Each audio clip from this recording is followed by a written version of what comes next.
Emil had never stayed in one place for long. Born with a restless soul and an ear that could pick out the subtlest note in a breeze, he traveled across the land with little more than a battered leather satchel and a slender wooden flute. Each dawn found him moving on, stepping onto the roads that connected small towns and bustling cities. He earned meals by the power of his music, enchanting tavern goers and passers-by with lilting melodies that swirled through the air like ribbons of color. There was no shortage of wonder in his journey, yet despite his knack for forging fleeting bonds, Emil never truly settled anywhere. Within him flickered a yearning, an unspoken hope of discovering something richer than the constant stream of unfamiliar faces and nameless streets. That longing grew stronger as he wandered deeper into unexplored land, until one evening at a lonely crossroads, he heard rumors of a remote village perched high in a pine-ringed valley. Whispers circulated that the place was grim and hostile, though no one would say precisely why.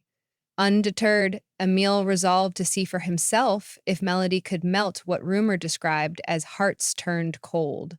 When he finally arrived, the path had narrowed to a stony trail under an overcast sky. The village nestled in a hollow between towering slopes, its wooden cottages lined by slate roofs that glinted under muted sunlight. A heavy stillness blanketed the settlement, as if it held its breath in anticipation. The few villagers he saw wore guarded expressions and spoke with hushed voices, casting curious yet wary glances his way. In the modest central square, he spotted a weathered stone well, its life-sustaining water perhaps the only reason people had remained in this harsh place. Oh, shifting his flute between his hands, Emil recognized at once that these were not merely quiet folk. They were souls encased in sorrow. Nonetheless, he lifted his flute to his lips and coaxed a familiar tune forth. The notes started faint, then gathered their gentle strength, spiraling into the chilly air. Faces momentarily softened, drawn to the melody's promise of warmth. But when the final note faded, the guarded silence crept back in, and the few villagers slipped away behind their doors, leaving him alone in the twilight. Confusion weighed on Emil's heart. He had felt the undercurrent of suffering in their collective gaze. It was deeper than a casual indifference to travelers. Indeed, his music had come up against a barricade of anguish that refused to break. Only one villager lingered, a woman with graying hair loosely braided down her back. She offered him a wary but welcoming smile. "We haven't heard music in some time," she said in a hushed voice, as if cautious that her words might stir ghosts in the silence. Her name was Mayra, and she invited Emil into her cottage upon learning he had nowhere to rest.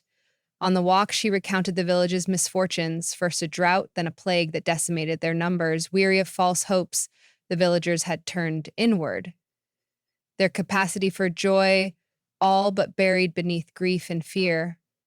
Listening, Emil felt compelled to remain here, not to forcibly lift them from sorrow, but to see if his traveling songs could help them find what they needed to heal. Perhaps he thought the universal language of music and small acts of kindness could reach where words alone could not. Mayera's cottage sat on the outskirts, made of hand-hewn logs blackened by countless seasons. Inside, the lingering scent of smoke and herbs filled the air while a humble fire crackled in the hearth. She served him a bowl of stew at a rough wooden table and settled before him, exhausted but eager for conversation. She remembered days when musicians would journey to their hills, bringing fiddles, drums, and laughter to the nights. "But that was years ago," she said softly, eyes distant. "We used to celebrate harvest and births with songs and dancing. Now we have lost so much, people and spirit alike." She paused, glancing at the flute resting in Emil's lap. "Don't forget," he offered gently, "that music has a way of surviving, even when everything seems lost." His words stirred her heart. She smiled, though tears brimmed at the corners of her eyes, and she insisted he rest while he could. Lying down in the small but cozy room, Emil understood this was no ordinary visit. If ever he wished to see music wield the power to unite, it was here, in these wounded hearts. Morning arrived with a haze that draped the village in a gray mist. Emil rose early, stepping outside to find the main square nearly empty, as most villagers had retreated indoors. Those few faces he glimpsed still held the same protective tension from the previous day. The conditions of the homes, with chipped walls and broken shutters, spoke to the years of hardship. Yet he could not ignore the persistent tug at his soul. Some part of this place longed for a revival of hope. The bleakness only pressed him to seek a way through. Quietly, he lifted his flute once more.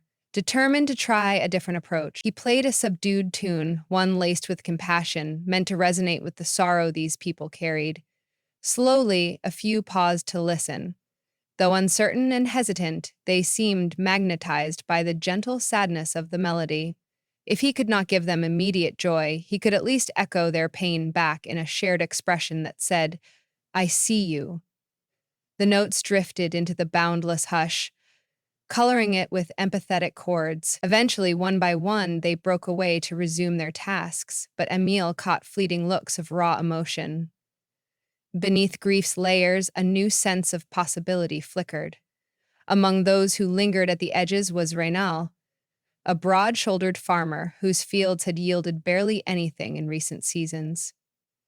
He stood still for a time, letting the final strains of the flute's notes dissolve into the air. His craggy features betrayed a quiet heartbreak, recalling a past when his land produced bountiful harvests.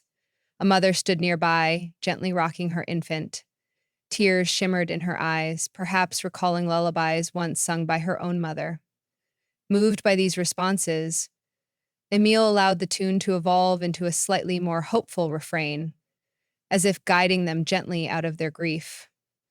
No one danced or clapped, but a faint crack appeared in the barrier of enforced silence. Reynal approached, mumbling a barely audible "thank you," while the young mother nodded her gratitude. In that moment, Emile recognized a powerful truth. The healing process wouldn't happen in a thunderous moment of enlightenment. It would be a gradual reconnection, woven from daily kindness and the echo of shared tunes. Determined to deepen the connection he had sparked, Emile remained in the village. Each day brought fresh opportunities to interact with the villagers beyond music. He helped carry bundles of firewood for an elderly couple whose kin had long since departed. He joined Reynal in the fields, attempting to root out weeds and turning the dry earth in hope of any crop. When he met the local baker, who lamented that the scant flour she had left could not produce the golden loaves of the past, he listened with genuine compassion. The more stories he heard, the clearer it became that these people believed themselves alone in their struggles. Yet a silent need for companionship bound them together. By offering his labor, Emile showed that his sympathy extended far beyond the ephemeral spell of a melody. As sunset approached each day, he returned to the square, letting his flute or gentle guitar chords float in the gathering dusk. Here and there, villagers paused longer or nodded greetings that replaced their once stony stares. Though subtle, the changes felt deeply significant, encouraging Emile to continue finding ways to comfort and encourage. One afternoon, while assisting Mayra in repairing shingles on her creaking roof, Emile spotted a forgotten guitar in a dusty corner of her attic. The wood was dull and worn, a testament to years of neglect, but it remained structurally sound, eyes full of memory. Mayra explained that it had belonged to her husband, a man known for his strong voice and skill at leading village festivals. She had not touched it since his death. "You can borrow it," she offered with a trembling voice, aware of how it revived painful recollections. Emile carefully wiped the dust from its body, replaced the ancient strings, and tested a tentative chord. Despite its scars, the guitar's resonance carried surprising warmth. More than that, it seemed to yearn for a second chance to sing. That evening, he encouraged Mayra to sit with him outside under the first glimmer of stars. He picked a gentle ballad on her husband's guitar, a lingering melody that called to familial love and absent friends. After a few hesitant moments, Mayra found herself humming. Their harmonies fused, and though her voice broke with emotion, she pressed on, weaving a bittersweet sound that honored both the past and the hopeful. Bolstered by that emotional breakthrough, Emil proposed a community gathering, a modest affair, where people could share not just food, but also memories and music. A number of villagers balked at first, claiming it was too soon for festivities in a place still reeling from tragedy. Nevertheless, a quiet undercurrent of excitement built. The baker decided to use her last bit of saved flour to bake fresh loaves. Raynal offered what vegetables he could salvage for a stew, while an elderly couple contributed jars of honey mead they had produced in happier times. Some brought lanterns, others spread worn blankets across makeshift tables in the square. Little by little, the roots of communal effort took hold, pulling the villagers together in anticipation. Though doubts lingered, especially for those who believed their misfortune to be unending, an unmistakable stirring swept through the place. Children who had been subdued for so long rediscovered the delight of playing tag under the sun's waning light. Emil spent hours rehearsing gentle tunes on the guitar, then switching to the flute, urging anyone with even a spark of memory for old folk songs to join in. Though many shyly declined, nearly all contributed something: a pot of soup, a handful of kindling, or a whispered word of encouragement. On the night of the gathering, a brilliant moon hung in the sky, illuminating the village with a serene glow.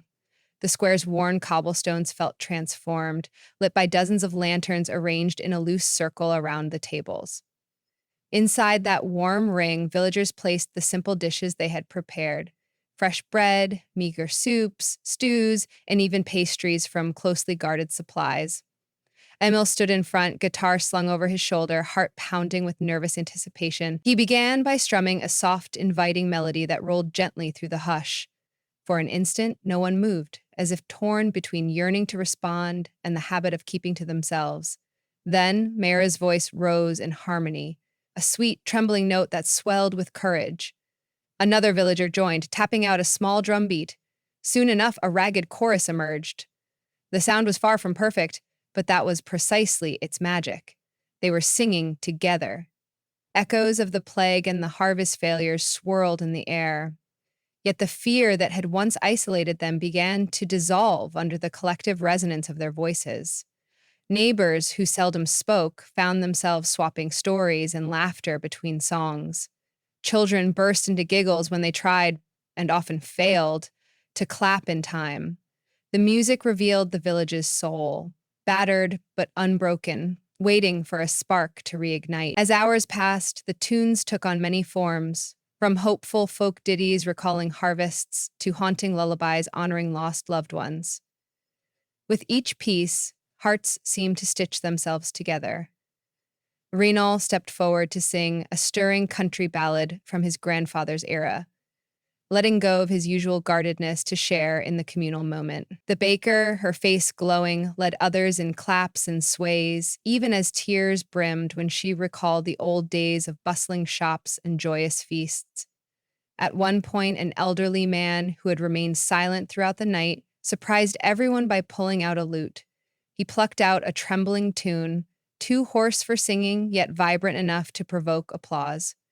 Children spun beneath the lanterns, their squeals of delight woven into the tapestry of voices. Emil guided the flow of songs, often stepping back to let someone else shine, sensing that his role extended beyond any single performance. It was in these layered melodies that the villagers achieved a collective catharsis, an understanding that they were not merely survivors of disasters, but also guardians of one another. When at last Emil looked around him, he beheld a scene of transformation. The grim tension that clung to the villagers when he had first arrived had given way to something soft and open. For the first time, they appeared as a unified group, bound by the mutual recognition that each person's burden lessened when shared. Though sorrow hadn't vanished overnight, it pulsed differently. No longer a lonely weight, but a shared remembrance of trials endured. Near the center, Renaud chatted animatedly with a neighbor he had never before greeted. On the periphery, Mayra closed her eyes, letting tears slip down her cheeks, though a small smile played on her lips. The vulnerability of singing and playing instruments in front of friends and strangers alike gave them permission to mourn and rejoice as one. With each song, the tension of old wounds loosened, replaced by cautious hope. When the final lullaby drifted into the cool air, hush came over them, tinged with gratitude rather than regret. Though they were uncertain of what the next day might bring, they stood stronger because they stood together. The following morning, the village awoke to a renewed spirit as the dawning sun burned off the last remnants of nighttime chill. The festival's echoes reverberated in every household. Many resolved to restore a sense of vitality to their surroundings. Where before they had viewed each other as strangers, they now exchanged greetings and offers of help. Randall formed a small cooperative for sharing farm tools. The baker, buoyed by the laughter of the previous night, enlisted a bright-eyed girl to learn the secrets of bread making. Others repaired roofs and cleared pathways, forging a fresh atmosphere of cooperation. Amid this bustle, Emil arose from a brief sleep with a swelling sense of purpose. He had long roamed from town to town, never lingering long enough to forge meaningful connections. Yet here, in this hidden village, he had unearthed a more profound truth. Music was only part of the healing. Compassion, empathy, and collective courage were the seeds that made hope grow. Though rarely tangible, those seeds produced a harvest more precious than grain. In the weeks that followed, Emil took time to teach the children simple tunes, showing them how to carve small flutes out of hollow reeds. He also learned local folk songs, a collage of legends, love ballads, and laments for those lost to the plague. By participating, he not only gave the villagers new songs, but also absorbed their cultural roots into his soul. They, in turn, learned that the notes he played lingered in their hearts long after the last chord faded. Eventually, the hour came for Emil to resume his travels. On his final evening, the villagers gathered once more in the square, this time in a circle of lanterns to bid their traveling musician farewell. The battered guitar was restrung and ready. Mara stood at his side, her gaze reflecting both sorrow at his departure and gratitude for all he had given. He handed her the guitar, urging her to keep it alive for future gatherings, so the memory of healing songs would never be lost. Then he lifted his flute to his lips for one last tune, a gentle farewell to the village that had opened its heart to a wandering soul. The melody, infused with both goodbye and promise, seemed to drift slowly over the rooftops and vanish into the star-speckled sky. Silence lingered when he finished. With heavy, yet hopeful hearts, the villagers watched as Emil slung his satchel over his shoulder and stepped onto the winding path out of the valley. Before his silhouette vanished into the darkness, he turned back and raised a hand in thanks. Though his footprints faded, the music and kindness he had brought would ripple outward. In the square's sudden quiet, Myra touched the guitar's strings, already planning the next song to keep hope alive. All around her, once isolated folk found themselves united, not just by tragedy, but by a renewed bond of compassion. In that shared understanding, the knowledge that kindness, like music, could mend broken spirits. They realized the traveler's gift would endure long after his last haunting note.